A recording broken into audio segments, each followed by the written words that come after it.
जिसके दिल में एमआईएम बसा हुआ है वो अभी तक बसा हुआ है, क्योंकि आपने एमआईएम को काम के लिए वोट किया था। लेकिन आपका 5 साल नहीं हुआ, लेकिन आपने 2 साल भी ढंग से नहीं हुआ, आपने पार्टी को चेंज करके आपने काम के लिए आपने पार्टी को चेंज किया, लेकिन फिर भी आपका जितना भी काम है अधूरा पड़ा हुआ है।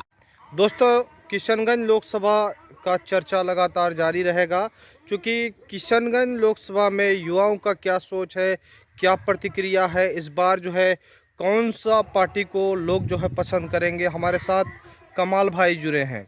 आज कमाल भाई युवा हैं और इनका सोच हम जानेंगे कि किशनगंज लोकसभा से इनका सांसद कौन बनने वाला है, किन मुद्दे पर वोट करेंगे, क्योंकि माहौल बिल्कुल गर्म है और सीमांचल सहित जो है पूरे बिहार में ज़बरदस्त जो है सभी राजनीतिक दलों का तैयारी भी है। कमाल भाई, स्वागत है आपका।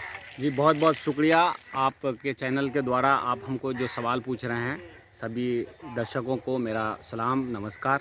जी लगातार हम पूछ रहे हैं कि लोकसभा चुनाव में खास नज़र किशनगंज लोकसभा चुनाव पर है और किशनगंज लोकसभा का इस बार समीकरण क्या होगा 2024 में। देखिए, 2024 में चुनाव का अभी टाइम जो है बिल्कुल नज़दीक आ चुका है, क्योंकि 2024 में चुनाव होना है। और यहाँ के युवाओं की जो बात की जाए, युवाओं की दिलों की जो बात की जाए, देखिए सबसे बड़ा जो मुद्दा है हमारे ख़ास तौर से किशनगंज लोकसभा का, जो एएमयू जो है, बहुत दिन से इसका जो है उद्घाटन हो चुका था और हमें सुनने में आ रहा था कि बहुत जल्द एएमयू चालू होगा किशनगंज में। अपना किशनगंज में बहुत खुशी हुई थी, लेकिन आज तक एएमयू का कुछ नहीं हो पाया है, बिल्कुल वहाँ पर खाली पड़ा हुआ है। पॉइंट नंबर 1, एएमयू किशनगंज में यानी अलीगढ़ मुस्लिम यूनिवर्सिटी की शाख किशनगंज में नहीं अब तक बनना, यानी बन तो गया है लेकिन यहाँ पर उसका ज़मीन में अभी तक मकान वगैरह नहीं बना है।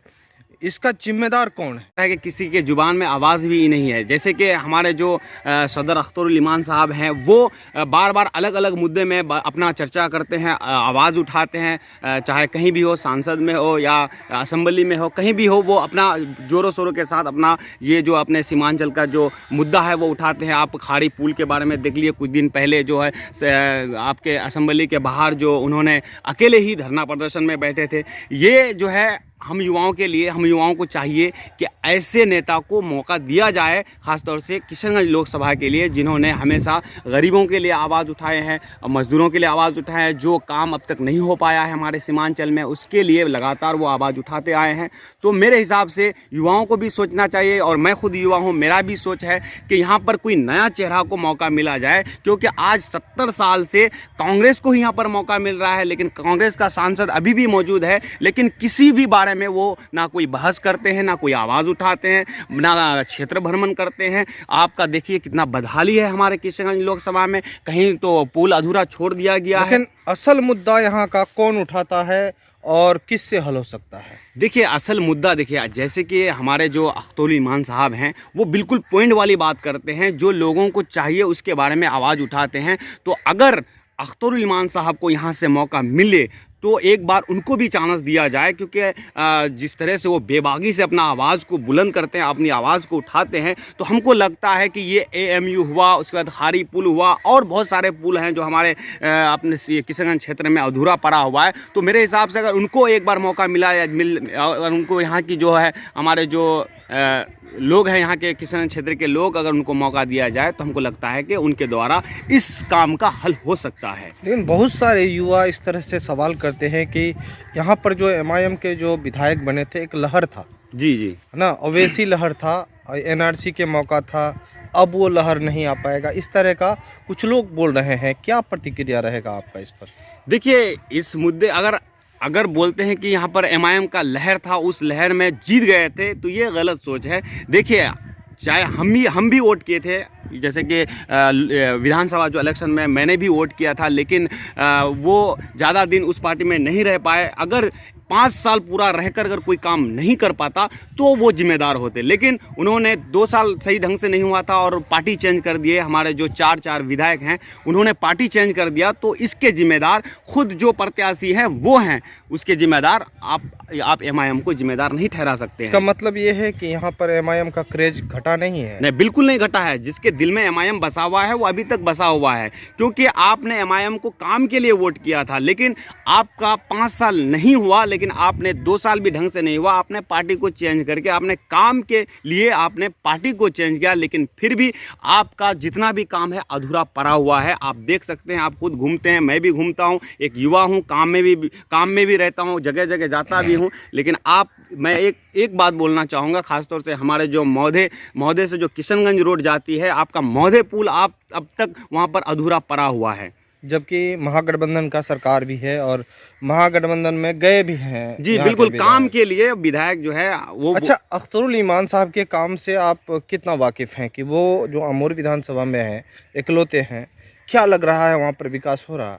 जी बिल्कुल विकास हो रहा है। देखिए आप लगातार जो है अख्तरुल ईमान साहब यहाँ पर महसेल पुल बहुत दिन से नहीं बना था, उसका भी काम पूरा हो रहा है। कुछ विवाद के कारण काम थोड़ा सा लेट हुआ, लेकिन काम हुआ है। आप यहाँ पर देख लीजिए, मौधे में इतने दिन से ये इतना बड़ी लाइन है, आपका बरबट्टा होता हुआ, रोटा होता हुआ किशनगंज जो रोड जाती है, वहाँ पर मौधे पुल अभी तक अधूरा पड़ा हुआ है। हमको लगता है कि अख्तर साहब अगर लोकसभा में उनको अगर चांस दिया जाए तो ये सारे मुद्दे को उठाएंगे और सारा काम आसानी से हल हो सकता है।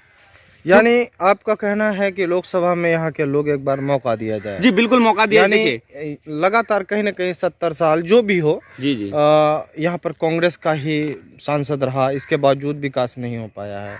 विकास होना चाहिए। विधानसभा में बदलाव किया था, लेकिन किसी कारण सभी राजनीतिक दल में ऐसा होता है, पार्टी छोड़ता है, पकड़ता है, लेकिन इसको 5 साल बाद अगर छोड़ता तो एक ये बनता कि नहीं भी 5 साल MIM में रह के आपने काम नहीं किया। जी बिल्कुल। लेकिन अख्तरुल ईमान साहब काम कर रहे हैं। जी अख्तरुल ईमान साहब काम कर रहे हैं, लेकिन एक पार्टी में वो जमे हुए हैं। तो मेरे हिसाब से देखिए, अगर और भी प्रत्याशी की बात की जाए जो कि महागठबंधन में देख लीजिए कि लोकसभा में जो है अच्छे जो नेता हैं वो दावेदार हैं, सीट के दावेदार, लेकिन यहाँ से जो है महागठबंधन की अगर बात की जाए तो एक तरह से इस बार भी यहाँ पर सरकार बनाने के लिए वोट नहीं होगा। नहीं, बिल्कुल नहीं। सरकार बनाने के लिए कैसे वोट करेंगे लोग?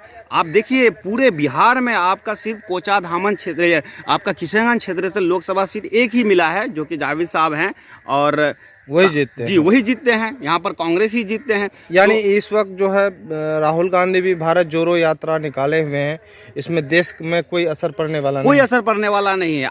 यहाँ के लोग जो MIM को जो वोट भी किए थे विधानसभा में, तो सरकार बनाने के लिए वोट नहीं किए थे, विकास कराने के लिए वोट किए थे, लेकिन इन्होंने ना जनता का ख्याल किया, ना कामकाज का ख्याल किया। उन्होंने काम के लिए पार्टी को चेंज कर दिया, लेकिन अब तक सारा काम अधूरा पड़ा हुआ है, आप देख सकते हैं। चलिए दोस्तों, हमारे साथ ख़ास तौर पर युवा साथी हमारे अबू कलाम भाई जुड़े थे, और ख़ास तौर पर जो है आज का वीडियो कैसा लगा और साथ ही साथ जो है इनका क्या राय रहा, आप खुद देखें। लगातार चैनल में बने रहे, अपडेट लगातार देखें, और नया वीडियो को आपको हर वक्त देखने को मिलेगा, क्योंकि इस तरह की समस्याओं को दिखा रहे हैं और जनता के राय को दिखा रहे हैं। लोकसभा चुनाव 2024 है, लेकिन फ़िलहाल जो है किशनगंज के माहौल और सीमांचल के माहौल को दिखा रहे हैं। तब तक सपोर्ट कीजिए चैनल को, लिंक को शेयर कीजिए। खुदा हाफिज़।